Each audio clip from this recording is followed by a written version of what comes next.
night of your time? Murray said, I love your chutzpah. I'll do it. And Murray surprised everyone and brought a spread of food to the class that was glorious. People ate for free all of Zabar's delicacies while Murray talked. He was brilliant, bringing the food to class because everyone talked about it the next day. What great publicity for Zabar's. And the next day I got flowers from Murray with a card saying, Zanker, that was fun, but I will never, ever do it again. I've used this trick numerous times since then, and in fact, more recently, I got Jim Cramer from Mad Money the same way. Let me tell you another story about persistence. When I bought back the Learning Annex in 2001, I wanted Robert Kiyosaki of Rich Dad fame to speak. I kept calling up his office, and he and his partner Sharon Lechter wouldn't take my calls. I read that he was speaking in Phoenix, so I left my home in Westchester County in New York at 5 a.m. and got on a plane at John F. Kennedy Airport to get to Phoenix. I got to the event on time, and I asked to meet with Robert during lunch. His assistant said, I can't do it. You need an appointment. I said, I can't get an appointment. He's not returning my calls. She said, I'm sorry. Taking a taxi back to the Phoenix airport, I was very angry. How stupid. But on the flight back to New York, I decided I wouldn't quit. So every day, at around 11 a.m., I'd call Robert and Sharon and leave messages. It became a ritual, like brushing your teeth in the morning. I would call Robert and Sharon every morning at around 11.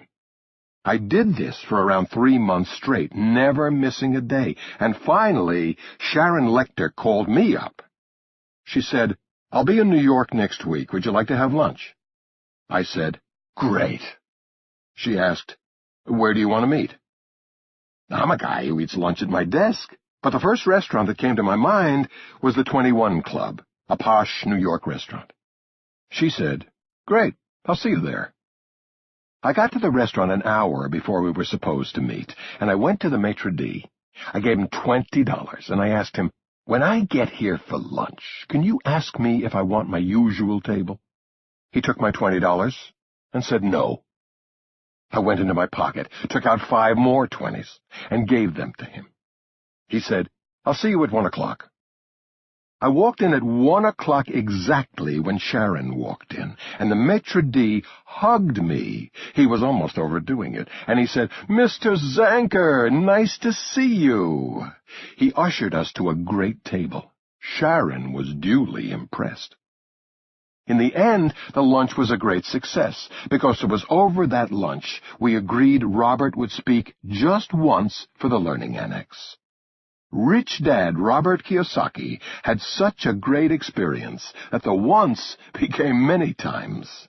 It took me 6 months, but I was persistent and always knew I would get Robert to teach for the Learning Annex, because no was not an option.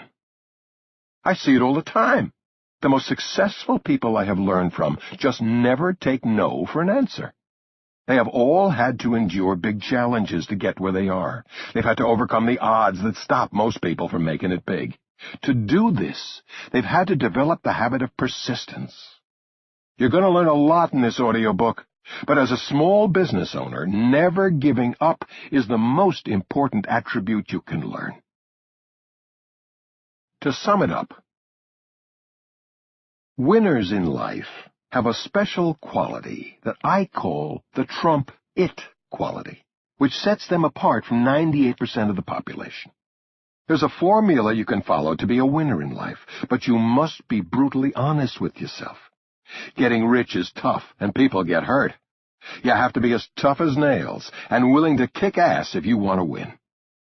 Take the previous litmus test to see if you have the right stuff.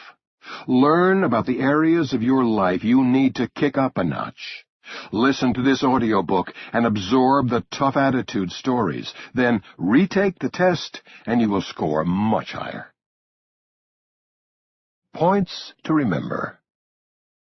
Dream big, because what you dream is what you will do.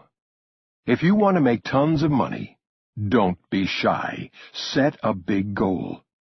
Be lean and hungry, and at every level set even higher goals and challenges for yourself. Take action every day and stay focused for the long haul. Soak up more and more knowledge so that you always know what you're doing. Pride yourself on your ability to find creative solutions to tough problems. Be passionate about your work. Never take no for an answer. Learn to trust your gut. Hire the best people and do not trust them. Get even with people who do you wrong. Never stop focusing on your objectives, even when things are good. Always get a prenuptial agreement.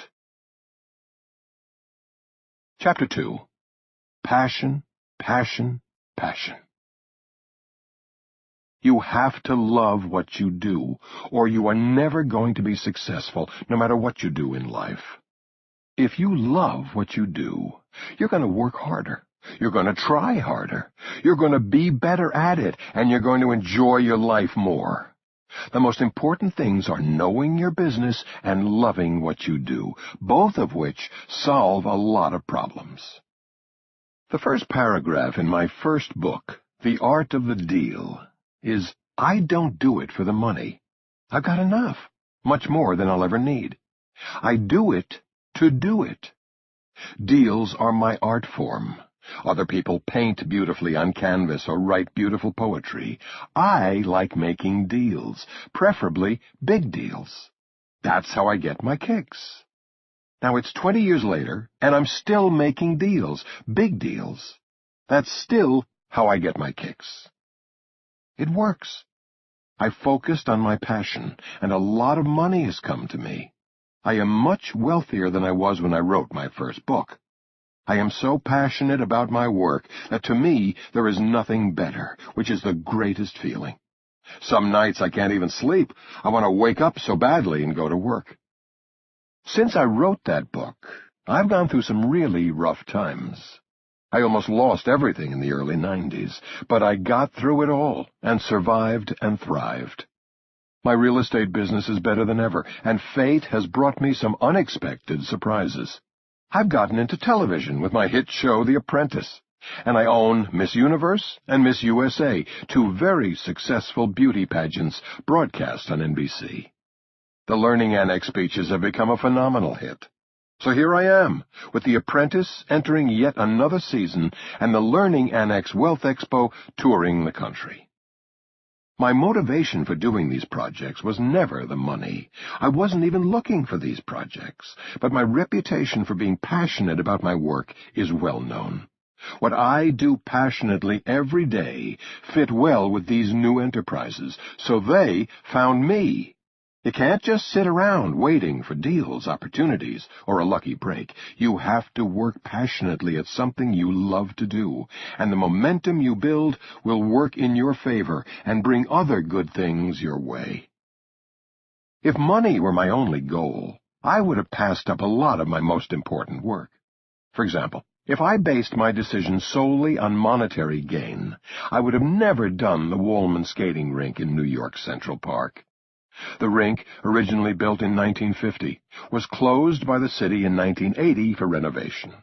The city spent years and $20 million on renovations, and in 1986 it was nowhere near finished.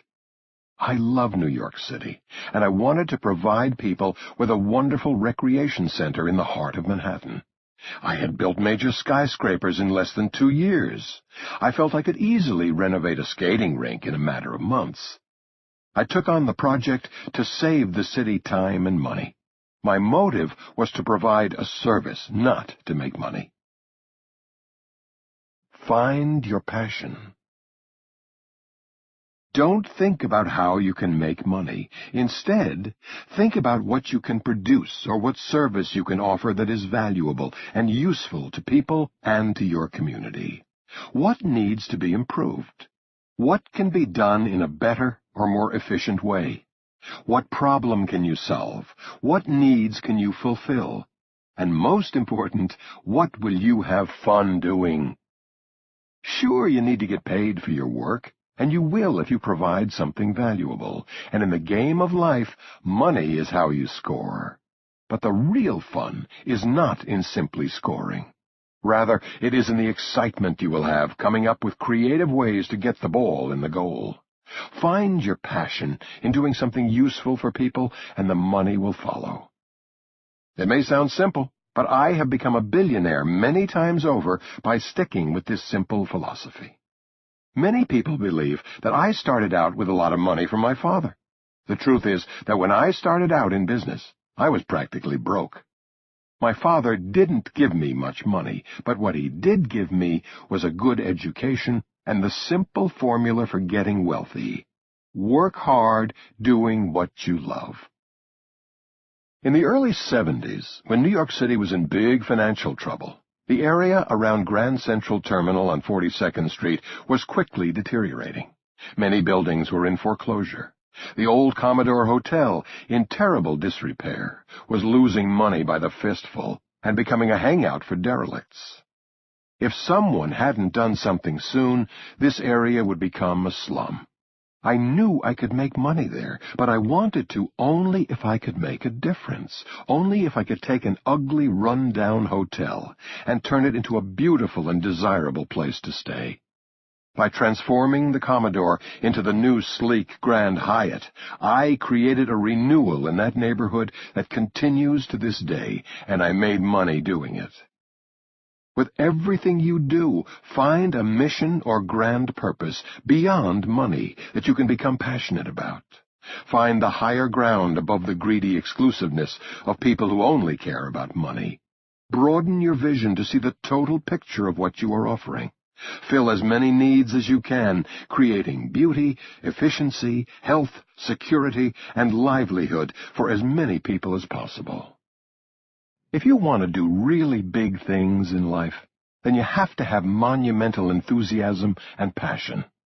To be done right, every job requires passion. The doorman, the waiter, and the receptionist are there to greet each visitor with enthusiasm.